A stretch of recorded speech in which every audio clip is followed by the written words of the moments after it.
தோக்க போறோம்னு தெரிஞ்சும் அமெரிக்கா ஏன் இந்த வார்ல இன்னும் விட்டு கொடுத்துட்டு இருக்காங்கன்னு எனக்கு தெரியல.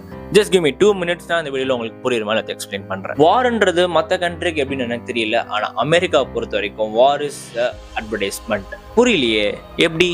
அமெரிக்காவை பொறுத்த வரைக்கும் அவங்க இப்போ டாப் 1ல இருக்க country and they wanted to stay in top 1. அந்த பொசிஷனை விட்டு கொடுக்க அவங்களுக்கு ஆசையே இல்லை. பிகாஸ் சைனா மாதிரி அடுத்த பெரிய பெரிய கண்ட்ரிஸ் வந்து அந்த பொசிஷனுக்கு ஃபைட் பண்ணிட்டு இருக்காங்க.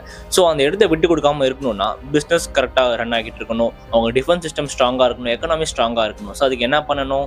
அவங்க கிட்ட இருக்கிற ப்ராடக்ட்ஸை உலகம் ஃபுல்லாக விற்கணும், ட்ரேட் பண்ணணும். அமெரிக்காவோட மிகப்பெரிய பிஸ்னஸ் தான் டிஃபென்ஸ் அண்ட் செகண்ட் ஆப்வியஸ் அவங்களுக்கு தெரிஞ்சுக்கும் விச் இஸ் ஆயில். ஸோ இந்த 2 பிஸ்னஸ் ஸ்ட்ராங் ஆகினாலே போகிறோம். கம்போர்ட் ஒன்று மாதிரி அமெரிக்கா ஃபர்ஸ்ட் பிளேஸ்ல தான் இருக்கும். அது யாராலையும் நவுத்தவும் முடியாது. ப்ரோ ஒரு ப்ராடக்ட் அட்வர்டைஸ் பண்ண மெனி வேஸ் நோ. ஏன் வார்? அமெரிக்காவை பொறுத்த வரைக்கும் war is the world's most dangerous advertisement. இது என்ன இப்படி பண்ணும் அப்படி பண்ணணும்னா இல்லை, நேராக போடு வெடிக்கும், என் ப்ராடக்ட் நல்லா இருக்கா, this is how they advertise their products to other countries. இதை பார்த்தனால தான் மிடில் ஈஸ்ட்ல இருக்க நிறைய கண்ட்ரிஸ் வந்து அமெரிக்கன் ஏர் பேஸ் எங்கள் கண்ட்ரியில் வச்சுக்கோங்க, எங்களுக்கு அமெரிக்கனோட டிஃபென்ஸ் வேணும்னு சொல்லிட்டு நிறைய கண்ட்ரிஸ் சூஸ் பண்ணதுக்கு தான் நல்லா அனுபவிக்கிறாங்க.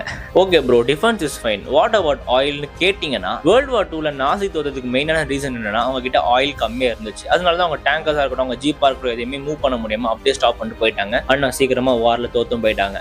அந்த டைம் அமெரிக்கா ஜெயிச்சதுக்கு காரணம் என்னன்னா அவங்க கிட்ட ஆயில் எக்ஸஸா இருந்துச்சு அந்த டைம்லயே. அதனால அவங்களால போர்ல வேகமா முன்னேறி போக முடிஞ்சது. அதை புரிஞ்ச அமெரிக்கா அந்த டைம்ல இருந்து இப்போ வரைக்கும் ஆயில் மேல ஒரு அப்சஷனை விட்டு கொடுக்காம தான் வச்சிருக்கு. அண்ட் ஆயில் வந்து டிஃபென்ஸும் தாண்டி எல்லா இடத்துலயும் அவங்களுக்கு ஆயில் யூஸ் பண்றதுனால ஆயில் இஸ் மிகப்பெரிய பிசினஸ். ஸோ அந்த பிசினஸை விட்டு கொடுக்க கூடாதுன்னு நினைச்ச அமெரிக்கா வெனின்சுலா மாதிரி சில கண்ட்ரில நைட்டா போய் பூந்து அந்த லீடர் தூக்கி அந்த மாதிரி வேலைகள்லாம் பண்ண ஆரம்பிச்சாங்க. முதல்ல அவங்க கை வச்சது மிடில் ஈஸ்ட், அதுக்கப்புறமா பக்கத்துல இருக்க அதர் நெய்பரிங் கண்ட்ரிஸ் எல்லாத்தையும் கை வச்சு ஆயில்ல கை வைக்க ஆரம்பிச்சாங்க. ஓகே ப்ரோ ஃபைன், ஆனா வார் தோத்துருவாங்க நீங்களே, அது எந்த பேசிஸ்ல அப்படின்னு கேட்டீங்கன்னா, அமெரிக்காவோட ஏர் டிஃபென்ஸ்ல ஒரு மிசைலும் காஸ்ட் அரௌண்ட் $1 to $1 billion.